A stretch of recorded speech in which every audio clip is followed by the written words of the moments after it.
Good morning, my lovelies. I had promised you the other day that I will show you a behind the scenes before my photo shoot. So I'm really going to do this very, very quickly. And I'm going to quickly tell you what all is going on. So right now we're working the frying station, all the things that need to get fried. I'm going to showcase some restaurant style curries that I taught in yesterday's class. And I'm going to showcase a typical home style dish, which is the puri aloo. I'm going to do that. And I'm doing the malai kofta. I have to fry some samosas, so there's just crazy stuff going on. I do have to fill in all my spice packets as well to be featured in the shoot. So without any further ado, I'm just gonna get you guys right into where the action is. I have to make fried rice, I have to make cauliflower Manchurian. There's just so much going on. So really quickly, this is my malai kofta filling and this is how I make it. I've actually created a dough with grated potatoes, grated paneer, and some white flour. The only spice that goes in here is salt and garam masala and chopped cilantro. And then I flatten it out into a disc. I stuff the inside with some raisins and some cashews. And then I just close it onto itself. Okay, I'm just trying to do this really quickly so I can show you as much as possible without actually getting late for the shoot. The guy will be here in the next 20 minutes, so I have to really get a lot of work done and get it out of the way. Take a minute and say hello. I may not be able to read the comments because my phone is kind of upside down staring at me, but I will definitely go back into the comments and acknowledge each and every one of you that decided to hang out. So, you know, the photo shoots that look all glamorous and well put together, there's so much back end work that goes into it, you have no idea. Okay, so this is what the ball looks like, and inside I have cashews and I have raisins. This is pretty much how I make it. This is a vegetarian dish, not a vegan dish. Okay, and then the last thing I do before frying is I'm gonna take the ball and I'm going to roll it in some corn flour. Like just really lightly. There is no egg in this, that the only binder is the boiled potato. And then just dust it off. And then I have two more. So you know what I'll do is I'll fry the samosa in the meantime, since my oil is nice and hot. I don't know if you can see that, but there goes one and there goes the other. Okay, so this is the other malai kofta ball. If you're a samosa lover, show me some hearts. I love samosas. And if you see anything here for which you would like recipes, just leave me a comment. I will do a Facebook Live featuring those things that you'd like to see, and we'll actually make them together. I did teach the malai kofta in the class yesterday, so it's kind of very easy. I had all the supplies and I made some extra dough so that I could use it for my photo shoot. So basically, you just really have to plan ahead on a lot of things. This is my samosa going on. So there you go. I'm just gonna give it a flip. I'm frying them on high heat. If you're using frozen samosas, then thaw them definitely before you stick them in the hot oil. Okay, and I also have to make a fried rice. So for that, I'm going to use my day-old rice. You know, while this is happening, I'm just going to stick in the malai kofta balls as well. Since the oil is hot and the pan is big enough, might as well.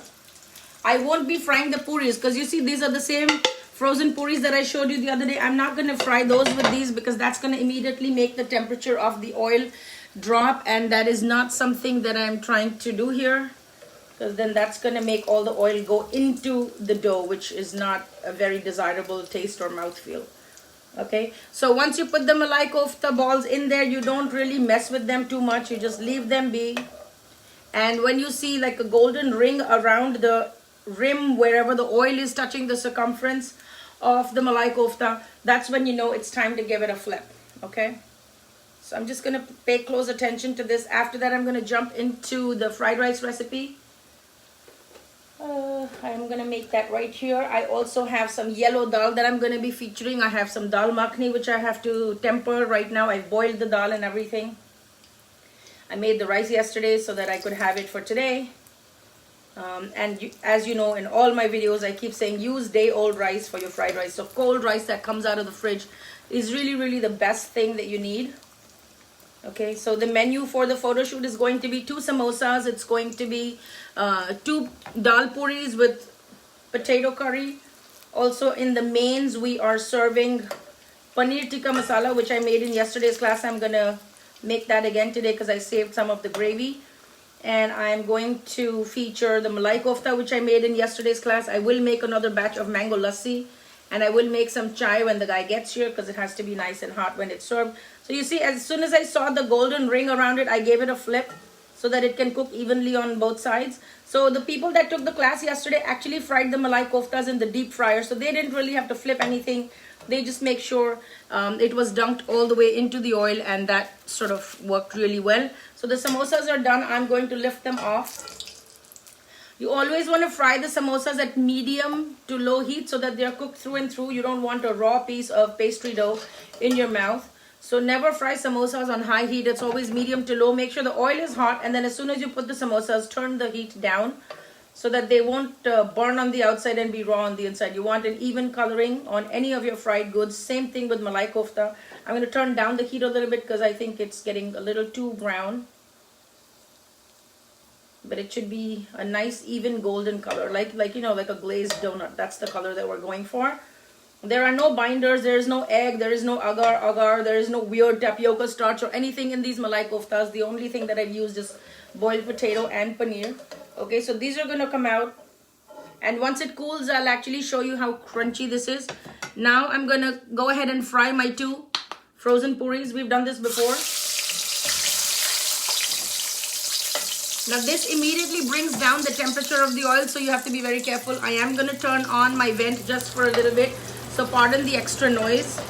If you like puris, if you like potato curry and fried stuff, or if you got this in your meal box 2 weeks ago for Holi, definitely show me some thumbs up so I will know. I got so many compliments for including this in the delivery box. It's a piece of nostalgia.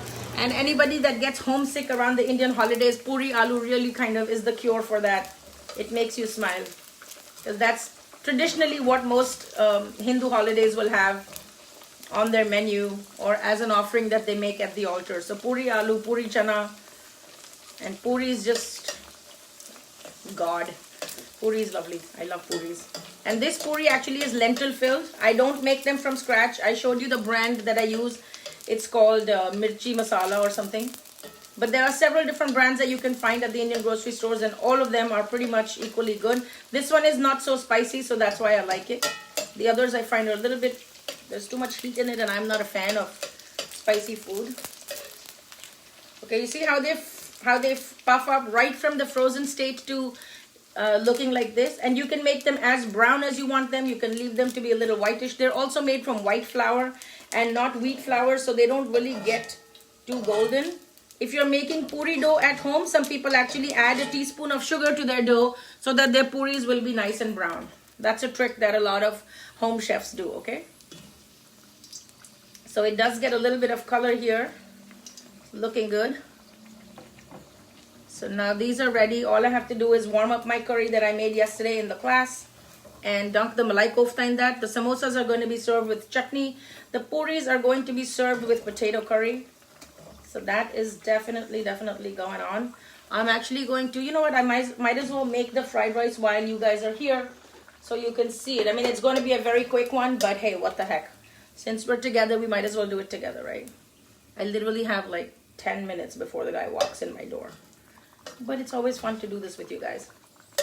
So if you ever have a chance to do a photo shoot, or even if you're doing a party where you have to host a lot of people, try to get a balance of dishes that you can make ahead, and then some small things that you can make on the day of, so that you will cut down your labor. Like all the gravies I made the day before.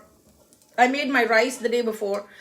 I just feel like it's so much easier to make some version of fried rice by cooking the rice the day before and then tossing it up with your favorite veggies instead of making rice from scratch for like 30 people on the day of the event. That's what I feel. But you know, again, if you have any tips and tricks where you've cooked for a party or for an event and you want to share that with me, drop it in the comments below. I would love to hear your thoughts.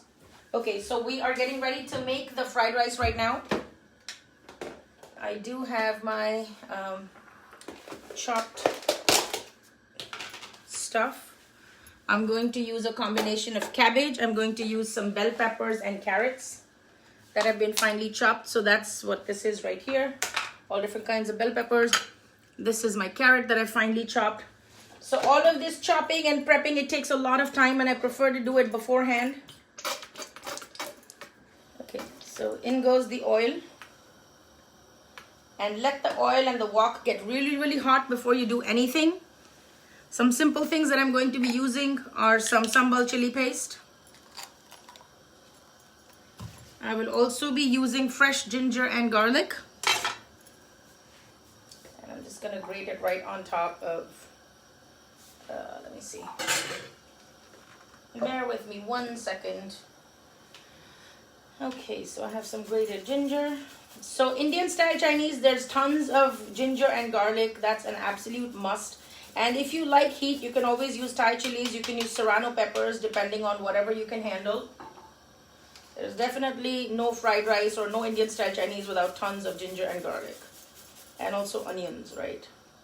So the wok is piping hot. And this actually goes really fast. So I'm gonna really go very, very fast. Let me get a spatula. Okay, so once you know that your oil is nice and hot, you're gonna go in and add the ginger and the garlic. Freshly grated. Do not use canned ginger or do not use bottled ginger and garlic paste. That has a very weird, like funky smell. Do not do that for your Indian style Chinese. It's going to get pretty ruined. I'm going to add some coarsely chopped onions, and you don't want to caramelize or cook the onions. It's just to give it a mouthfeel. You can use red or green or spring onions, whatever you have. And also any veggies that you have at home, you can literally use that. You can see my ginger and garlic is really now getting crisp and crusty. So I know that I have to keep stirring this. Don't change your flame setting. Keep it between medium and high. If you have a wok burner like me, you can absolutely use that. Let me just jump right into the comments. Hello to everybody that's tuning in. I'm going to continue working my fried rice. Barbara Edmonds, Sarla Sherry, hello. Roar Corey is watching, so thank you for your kind words. Bina Shah is watching. Welcome to the Queen's Curry Kitchen. I'm going to take you back into the pan where all the action is. So the onions are not caramelized, but they're getting translucent, and that's really what we're going for. This is cooking in real time. This is not the magic of television on Food Network where you have 20 minutes and you have like a 5-course meal. This is real-time cooking, baby. So all of my veggies are going to go in. I just like my Indian style Chinese to be super colorful. And I think that's really the mainstay of it. Do not add any salt to your vegetables. You do not want your salt to start sweating out the vegetables. That's going to make them lose the crunch. So if you want to keep the crunch intact, do not add any salt to your vegetables at this stage. Okay, the last veggie that goes in is the cabbage because you want that to be super crunchy. And you can use green cabbage, white cabbage, whatever you want. I prefer to use a green cabbage. Give it a good toss.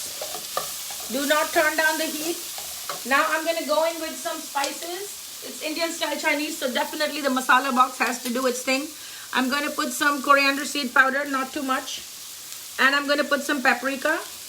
You can also put white pepper powder or black pepper powder, which I don't have right now, and I'm not going to go searching in my cabinets for that. If you like green chilies, you can add it at this stage for sure. I also have some, oh, you know what I can do? I can actually add some cashews. That would be cool. So I have some cashews left over from the malai kofta that I made. I'm going to add those for a really nice crunch. Okay, now is the time to go ahead and add the chili paste. So if you didn't do green chilies and you want to still give it a little kick, you can always add the sambal olek. You can add sriracha. Just do what makes you happy. Do what works for your family. And give it a good stir. Now you'll see it's going to start sticking to the bottom of the pan, and we want that. That's where all the flavor is at, all right? Gautam is asking if I'm bringing it over. You know what? I would love to, but I'm just so tied up after the photo shoot. I think I'm probably going to end up giving it to the photographer who comes all the way to take pictures because I really don't know what I'm going to do with all this food. But I love to feed people. So I'm going to add some cilantro at this stage, right? Now the next thing I want to do is I want to get all this goodness that is at the bottom of this pan, and I want to deglaze it. The best thing that you will deglaze it is with soy sauce, right? So no water, no salt. Add the soy sauce. And then immediately cover the vegetables on top of the soy sauce. Right? So the little bit of steam that it kicks up, and then come to the other side of your wok.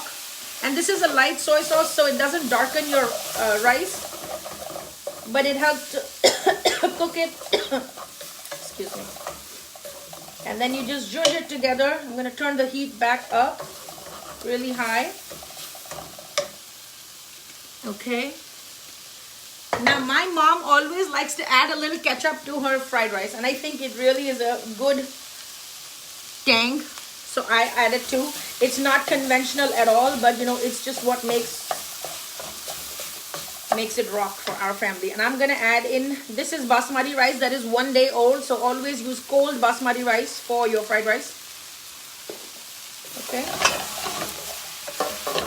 and then just give it a gentle toss. If you have a wok, you have to work very, very fast. And there are a lot of videos on my Facebook lives in the past that you can see how to work the wok. If you missed any of the live videos, you can go to the Facebook, the YouTube channel, Queen's Curry Kitchen. I've uploaded all of those Facebook live videos onto YouTube. So share it with your friends, and whenever you feel like you need to make something, make it in real time and just put on one of those videos. You might feel that they're very long videos, but I kid you not, that's where you learn. If you think like you're going to learn something from a 3-minute video, honey, it's not happening. Okay, so invest the time if you really want to up your cooking skills, and I keep it really simple. I don't want you to go ahead and buy 50,000 ingredients and then never use them. That's not my goal. I'm going to go ahead and add some more cashews, only because I have them. Why not, right? And then the last thing that I'm going to add to my fried rice is some more vegetables, which I don't want to cook at all. So it will keep the crunch going. I'm going to turn off the flame.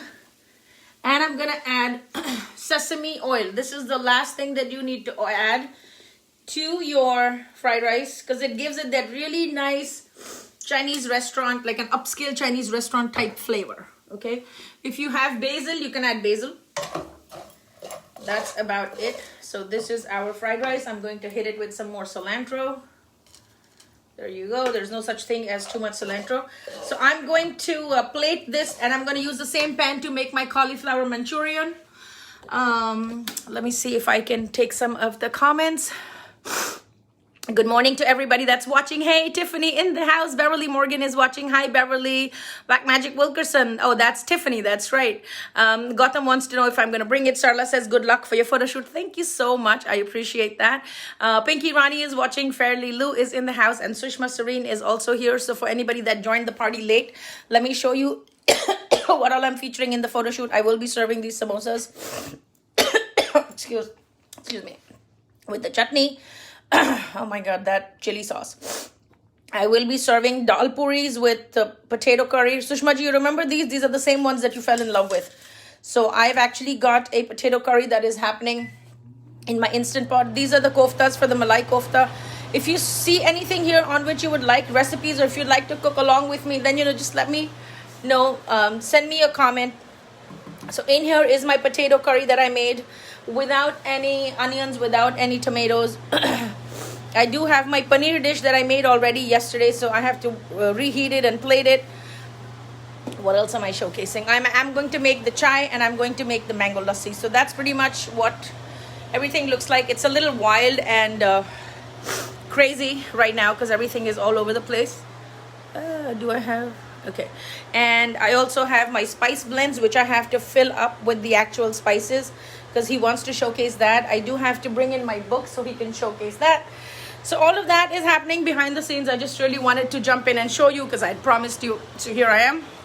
The last thing I'm going to add to my fried rice is going to be a pinch of garam masala and a pinch of salt, and that's about it. I don't use any MSG in my food, neither at home nor in my meal delivery service. So that's where I'm at. If you want to learn anything that you saw today, send me a message or drop a comment below, and I'll be happy to recreate those recipes for you whenever you want. So I'm going to get going because I have so much to do. But thank you so much for tuning in, and thank you so much for joining me today. The photo shoot is for a newspaper. So they want to feature people who did something with their business in the pandemic and did something for their communities. I can't disclose the name of the newspaper, but once the article comes out, I will certainly share that with you so you'll be able to see it. And if you're not following this page, please do so that whenever I'm live, you'll get notifications and you can jump right on and join me in my kitchen wherever I may be. So with that being said, I hope I'll see you soon. Have a great Easter weekend, all of y'all, and I will see you soon. Be blissful, be flavorful, be safe out there, and I'm sending love and protection and blessings for Easter for all your families. Take good care. Bye now.